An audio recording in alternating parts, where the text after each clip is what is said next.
Chicken নাগেটসের জন্য এই চিকেনগুলো আমি নিয়ে নিতেছি ব্লেন্ডারে। তারপর পাউরুটি দাও রোহা। আর এখানে হচ্ছে আমি আদা রসুন বাটা,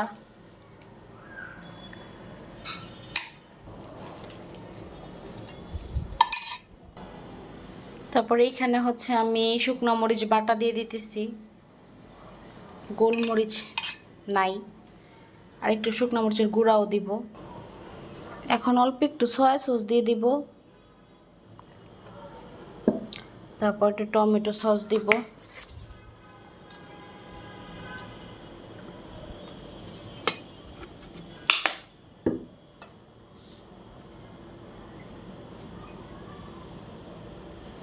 সসগুলোতে যেহেতু লবণ আছে একটু কম দিলাম, আর একটু লাগবে।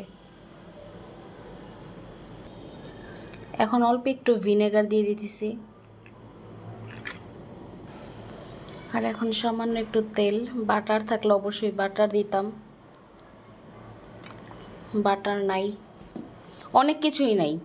যদি আগে থেকে প্রিপারেশন থাকতো যে বানাবো, তাহলে অনেক কিছু কিনেই না রাখতাম।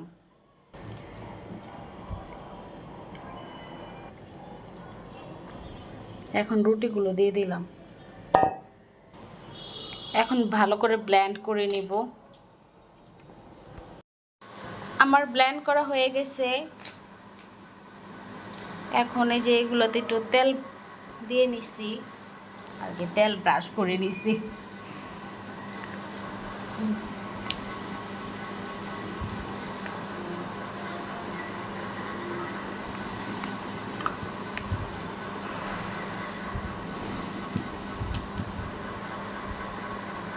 আমার ব্লেন্ড করা হয়ে গেছে,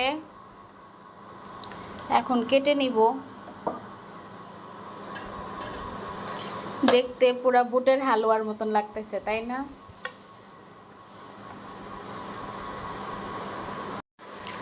আমার কাটা শেষ। তো উঠাইতে গেলে আবার ভেঙে যাবে, আবার হাত দিয়ে সাইজ করতে হবে। আর এখানে 2টা ডিম ফেটাই নিচ্ছি। মরিচের গুঁড়া দেই নেই, শুধু লবণ দিচ্ছি। আর এটা হচ্ছে ব্রেড ক্রাম্বস। এখন কাজ শুরু করি। এই যে আমাদের দুইজনের হাতই আটকা। আমি এইভাবে, এই যে আমার হাতের অবস্থা, আমি এভাবেই করে দিতেছি। আর রুহাকে দিতেছি, রুহা শুকনো হাতে ব্রেড ক্রাম্ব লাগাইতেছে।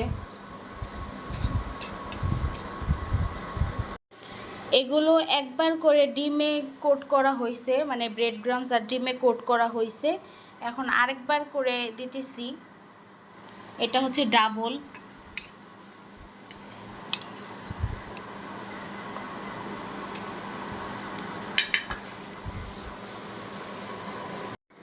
অনেকগুলো বানিয়েছি, প্রায় 35টার মতন হয়েছে। তো এগুলো ভাজবো। আর 1 প্লেট ফ্রোজেন করতে দিছি, ফ্রিজে এমনও জায়গা নাই, তো এটা রাখছি, এটাও ফ্রোজেন করব। এখন অল্প কিছু ভেজে নিচ্ছি, দেখব খেয়ে কীরকম। যেহেতু রাত হয়ে গেছে বানাইতে বানাইতে, সন্ধ্যার নাস্তার জন্য এগুলো বানিয়েছি।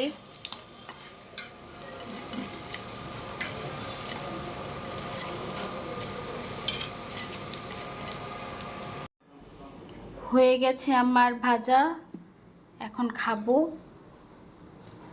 সস ঢেলে নিলাম। তো যাই হোক, কেমন হয়েছে জানাবেন, দেখে কেমন লাগতেছে, খেয়ে তো আর বুঝতে পারবেন না।